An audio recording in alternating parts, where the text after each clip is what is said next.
Welcome to my podcast. Today we're going to talk about quiet quitting, and we're going to ask ourselves what is quiet quitting. We're going to ask ourselves um, where is it coming from. We're going to ask ourselves under what context do we look at quiet quitting. We'll be asking ourselves what premises there are, its manifestation, the actions we can take as employers, the results we hope to get if we take that action, the impacts we shall see, and what lessons we learn from quiet quitting. And subsequent to that, we'll ask ourselves, what's the way forward?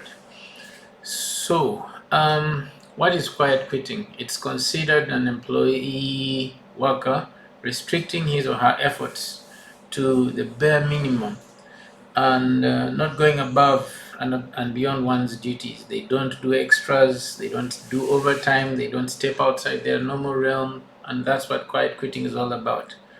Um, yes, they quietly and silently withdraw from the work expectations.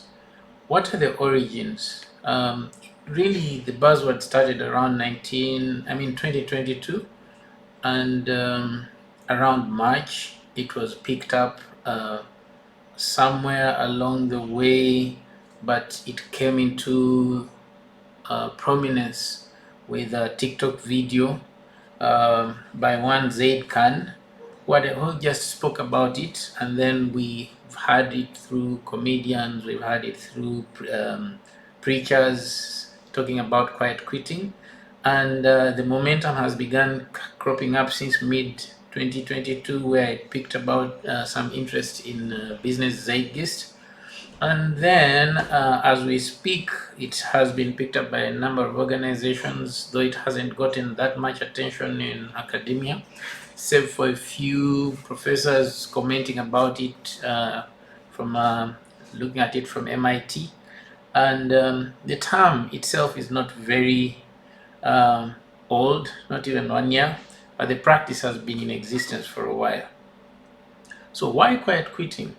It affects productivity, it affects profits for the companies, it impacts shareholder value, and may also affect economic growth broadly.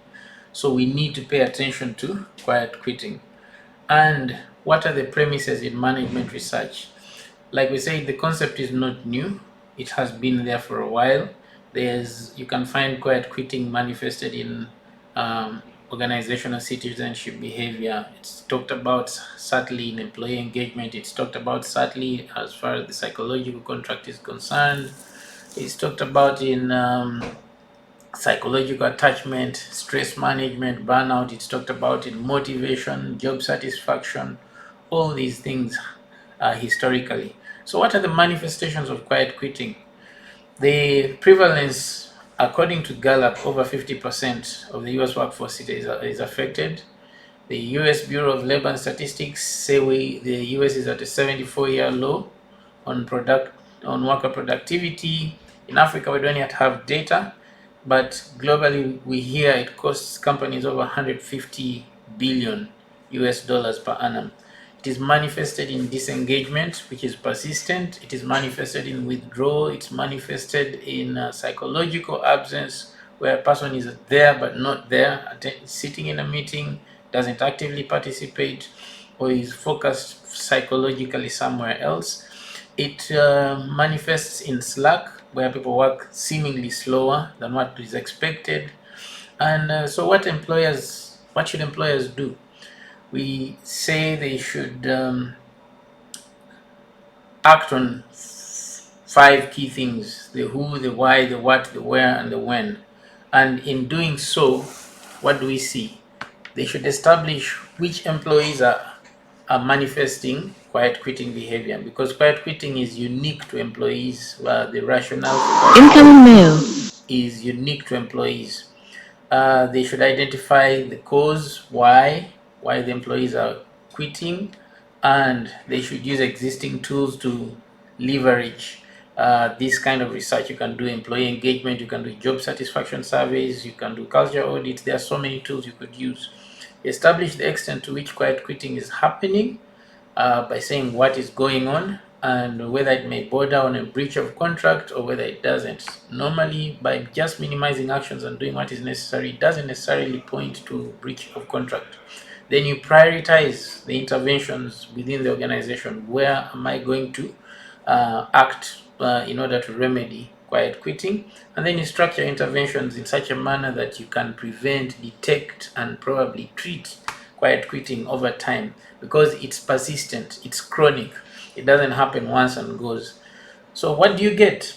You'll be able to resolve psychological, emotional issues. You'll be able to resolve physical issues. You'll be able to resolve social cultural employment issues and technological issues by creating a technological conducive environment.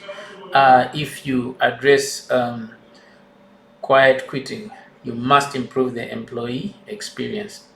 There is a 6A framework for employee experience which focuses on attractiveness, authenticity, accessibility, adaptability, alignment, and aspirational components. This you can find in the presentation, which you can download in the video below. So when we manage quiet quitting, we improve productivity, profitability, and shareholder value. The employer wins, the employee wins, the company wins, and the shareholder wins. What lessons are there? Quiet quitting is old. It's just old wine in new wine skin. It is detectable, it is preventable, it can be treated and managed, and there are tools that exist to deal with it. You can reach us if you're a CEO. You can reach us at Coach Andy or at Tara Solutions. If you're an employee, you can book a one-on-one session with us if you want individual help. If you're a labor union and you want to engage your organization with quiet quitting, we are reachable. If you're lawyers, we can work with you and your companies to embed the expected job behaviors in work contracts. And if you're HR practitioners, we can work with you to institutionalize measures that detect, prevent, and treat quiet quitting. Thank you very much for listening to me and have a lovely day.